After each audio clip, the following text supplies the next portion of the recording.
ទូទៅមនុស្សយើងការរស់នៅត្រូវមានគោលដៅច្បាស់លាស់ពិតប្រាកដសម្រាប់ខ្លួនឯងពេលដែលយើងធ្វើអ្វីមួយយើងត្រូវកំណត់គោលដៅបើសិនជាយើងគ្មានគោលដៅទេប្រៀបដូចជីវិតយើងអត់ដឹងថាយើងដើរទៅណាយើងត្រូវចង់បានអីយើងត្រូវធ្វើអីអាហ្នឹងគឺវាបែបហ្នឹងអញ្ចឹងហើយយើងត្រូវតែកំណត់គោលដៅឲ្យច្បាស់លាស់ហើយមួយទៀតការរស់នៅធ្វើម៉េចឲ្យវាបានល្អទី1ទី2ផ្ដោតសំខាន់ទៅលើគោលដៅជីវិតប្រចាំថ្ងៃរបស់យើងគ្មានអ្នកណាម្នាក់មកនិយាយឲ្យយើងធ្វើនេះធ្វើនោះជារាល់ពេលវេលាអត់ទេគ្មានអ្នកណាម្នាក់តែងតែនិយាយប្រាប់យើងទេអត់ទេមានតែយើងខ្លួនឯងទេទើបអាចស្គាល់ពីខ្លួនឯងច្បាស់តែយើងចង់បានអីយើងស្រឡាញ់អ្វីយើងធ្វើវាទៅហើយបើសិនជាយើងអត់ដឹងថាយើងធ្វើអីទេវាលំបាកដែរអញ្ចឹងហើយប្រៀបដូចជាយើង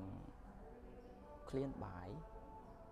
បើសិនជាយើងឃ្លានបាយហើយយើងអត់ទៅញ៉ាំបាយអត់មានអ្នកណាមកបញ្ចុក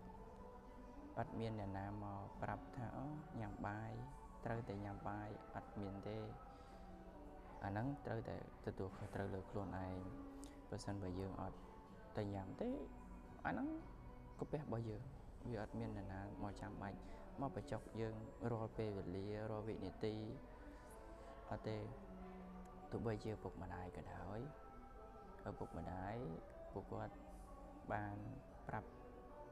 ថាកូនត្រូវតែខំរៀនត្រូវតែគិតគូរមិនថាជីវិតបែបណាបែបណីទេគឺអត់ទេគាត់បង្ហាញឲ្យយើងដើរប៉ុន្តែ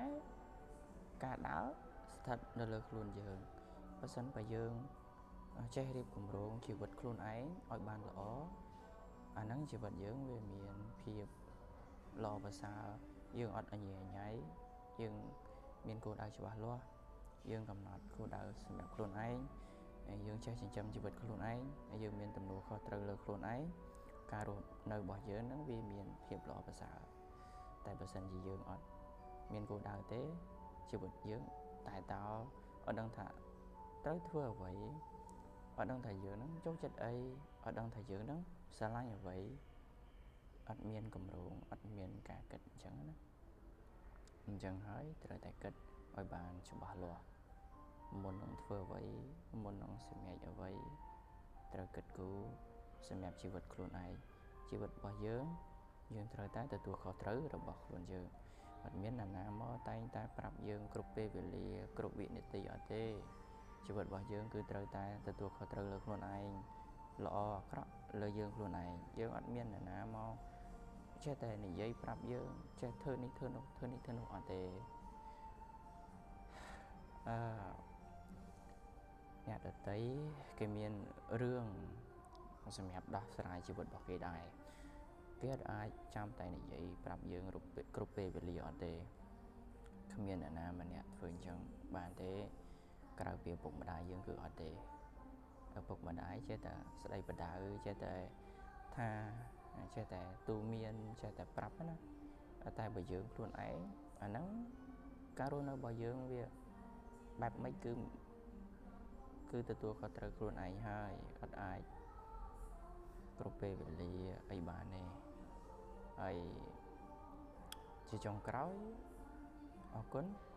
សម្រាប់ការទស្សនាវីដេអូនេះគ្រប់